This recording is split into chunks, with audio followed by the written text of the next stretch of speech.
And we got initially 72,000 with performance-based contracts.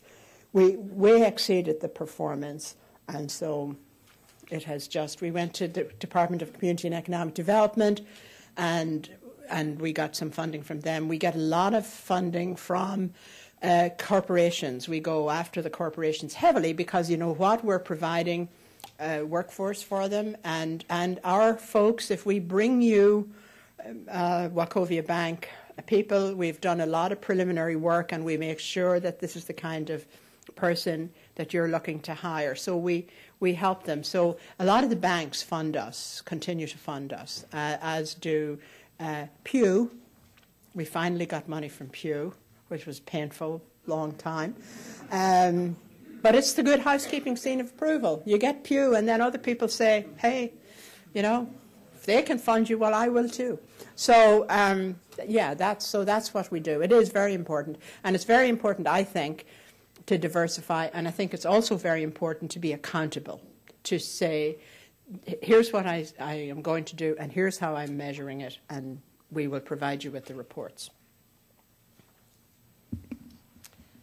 How important, how much did you use, and how important was the media in getting your message out? Media. Yeah, and how much support did that give you to round the community support for the entire activity? Well, by some miracle, there are a lot of miracles in this whole thing, but by some miracle, I knew, I'm not a marketer, but I knew that you needed to grab some headlines. You needed to find a way to have people looking at you and what you're doing. So what I did was we developed an award, which a dinner, which we do. And Mary Robinson was our first honoree, and that got some press. And it also got some nice money. And we then had Mary McAleese, the next president of Ireland, who by total chance I found out was going to Villanova University to accept to be the graduation speaker. And I quickly got on the phone and said, look, we'd love to honor her with this. Can she come to lunch? And they said yes. Quickly got it together, more media. Then we had Vicente Fox. Again, an accident, but worked. More media. And then what I did was I went to the Pennsylvania, go to the mainstream. Who are the big dogs in the city? Pennsylvania Economy League. And go to them and basically be a very pleasant stalker, but just keep going. And say, I know you don't have any money, and I know you're not sure that this whole immigration thing, I understand all of that, and I know you really want the high-end people. I understand that, I hear you. However, could we co-sponsor an event? And all I'm asking you to do is let me say the Pennsylvania Economy League, sponsored by the Pennsylvania Economy League and the Welcoming Center, and you will use your list to publicize it. And we got Mayor Menino to come in to talk in Boston. And we got huge coverage for that. Front page of the Business Journal, all kinds of stuff. That was the kind of thing we did. We did a lot of, and then we also did, the other thing we did is we reached out to all of the communities and we would partner with them. We would pick a community and say, well, all right, this issue, there's a lot of, push for this issue in this particular community. Let's partner with this group and have them as co-sponsors. So what that engendered was goodwill towards us because we were sharing. We were trying to share. And so that was seen. But yes, media made a big difference, huge difference. Actually, William Penn Foundation, to this day, I continue to get money from them, but one of the things they want to see is what kind of media coverage you get. That's one of the ways they'll measure that you've done what you said you do. Were you able to get media coverage for it?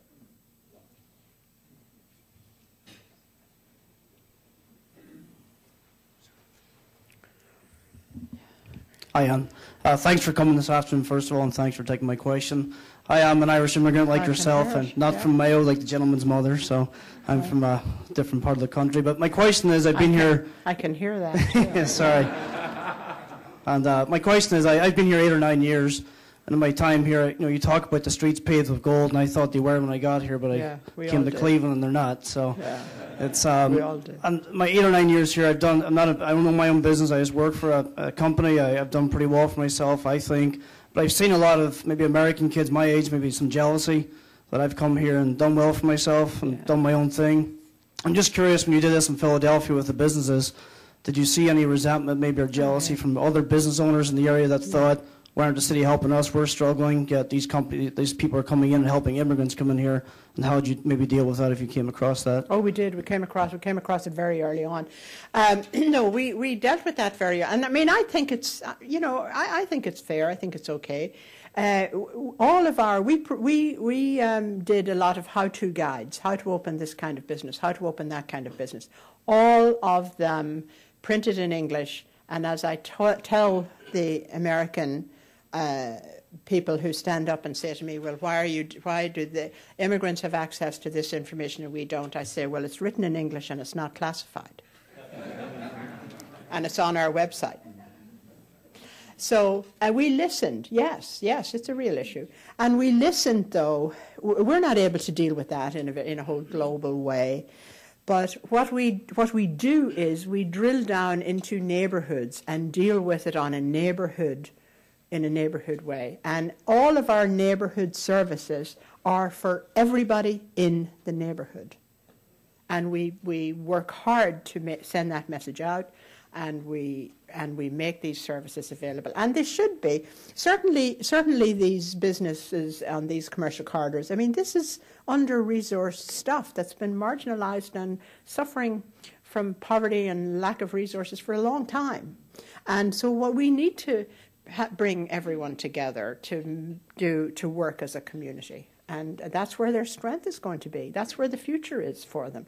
And we absolutely make sure that our resources. I mean, we have a whole lot of guides, which I left some out there, guides for immigrant professionals, how to become a teacher in Pennsylvania, how do you become a mechanical engineer. Well, we're getting a lot of the kids, from high school kids, downloading these off the internet, American kids, and it's really helpful to them. It's a step-by-step guide of how to become this kind of professional, and it's in English.